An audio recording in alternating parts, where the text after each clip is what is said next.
Greetings, members one and all of the Salivation Nation. How will you sell your silver in 30 years?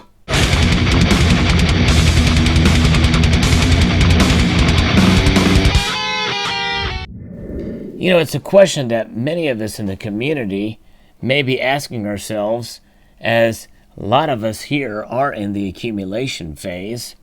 And for some people, that time frame may be different than others. But nonetheless, it's a question that we must ask ourselves if we are going to sell. And really, that's the first question. Are we going to sell? And then the next question is when. Because those who choose not to sell will pass the silver and the precious metals on to the next generation. But for those of you who wish to retire or to cash out, so to speak, of your silver holdings, you know, the question remains is how will you sell your silver, especially down the road, the long haul? You know, we hold these metals long term because we understand that holding precious metals for the long term means that we will see it maintain its value. But the thing is though we understand the consistency and the value of silver shall become realized, and it's the situation is the method of the transaction may change in some time down the road. And we'll use 30 years for those of you who are younger, who are accumulating silver in such a manner that you see before you in the different varieties. You're going to be wondering exactly how you're going to liquidate these precious metals in different various forms and styles that you see. And that's just it. There's a lot of variety between precious metals. You can get them in bullion bar version, whether they're premium or otherwise. You can get them in collector sets, even different purities. For instance, this particular one here is 35% or 40% silver. And then there's the constitutional silver that you see, and not only is it constitutional, but it also has a collector or numismatic value tied to it. You have other specialty pieces, such as better bullion pieces in the form of different recognized world mints around the world, such as the Libertad or the American Eagle. There's generic silver, and then there's collector silver, such as this piece here, the Kookaburra. You know, what will that sell for in the open market? Not only in 30 years, but also today, because these particular pieces, you know, they change. They change quite often as far as their collectability. There's a lot of different styles out there, a lot of different types of silver collectible pieces out there that you know, are forgotten about, who may or may not sell. It's a gamble. Numismatics is a gamble. The idea of flipping is not the subject of this video, but nonetheless, holding on to collector silver and what value it may bring down the road is something to consider. You know, and that all depends on where you sell and how you sell. So that leaves us to the next question is that you have the different types of silver, is what kind of accumulator are you? Are you an accumulator of just low premium silver in the form of coins, rounds, or bars? Or are you a collector of specialty pieces that you enjoy to have in your collection, whether they be you know, something that is highly sought after, so-called hot coins or bars or rounds or what have you, that may be great today, but tomorrow they may not do so well.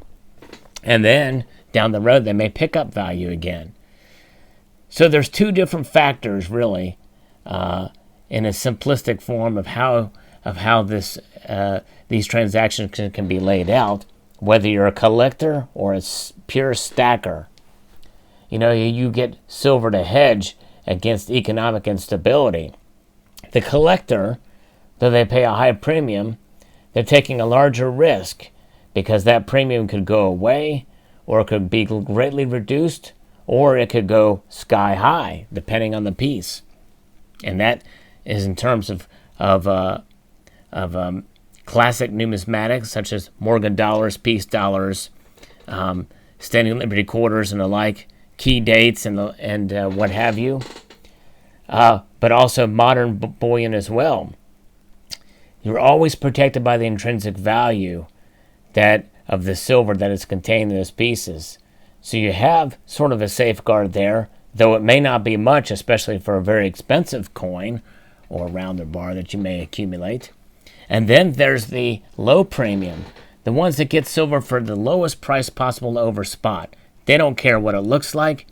They may want to get a silver eagle or a government-issued coin because they're recognized and they're highly liquid.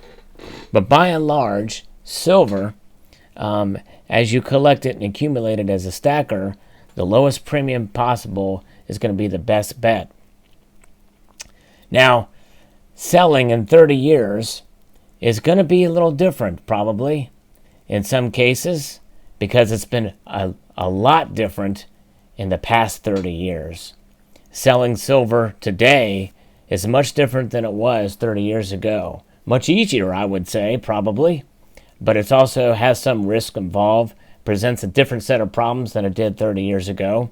30 years ago, you would take silver and gold and sell it to a coin dealer, or you become a dealer and sell it, whether at coin shows or what have you, and you liquidate as in the form of an estate. And that's how you would get rid of your silver, collectible or not. They basically were all grouped together, and different coin dealers would basically verify what the kind of piece it was. They would give you a percentage under spot for your silver, probably 5, 2, 3%, maybe spot if they're feeling good. Then your collector coins, they would look up the different coin value publications out there, whether it be for world coins or U.S. coins. And then bars, obviously, would be considered pretty much, generic. There really wasn't a vintage bar market back then, but today there is. So it's an emerging market in silver that has occurred. And in 30 years, that market could change. Things that you see before you, in the different kind of silver offerings here, may present a different kind of opportunity that it wouldn't provide, now. In 30 years, this 2012 Silver Eagle may very well be a collector piece for some strange reason or another. You never know with the coin markets, how maybe people are hoarding them for one reason or another. And, at the same time, the Morgan dollar, they may run across a whole bunch more of them and they become very commonplace. It's really hard to tell. It's hard to really gauge what those collector markets may be like during that time. But nonetheless, rest assured that technology will make some of it a lot easier. As easy it is now, it may make it even easier then to sell. The idea of a local coin shop where you can sell an estate of coins for a percentage under spot, that may go away. The idea of a local coin shop may go away in 30 years. Brick and mortar is really suffering in general because of online activity. Although most of us here that are especially collectors like to see the coin before we buy it, if at all possible. Realistically, it's not possible for new releases from the U.S. Mint or other dealers. But by and large, I believe you will see probably a greater ease of use of technology, maybe even to the point of where you're going to see ease of technology in terms of shipping these pieces out and verifying. In other words, if you buy for a particular dealer, they may have everything all ready for you.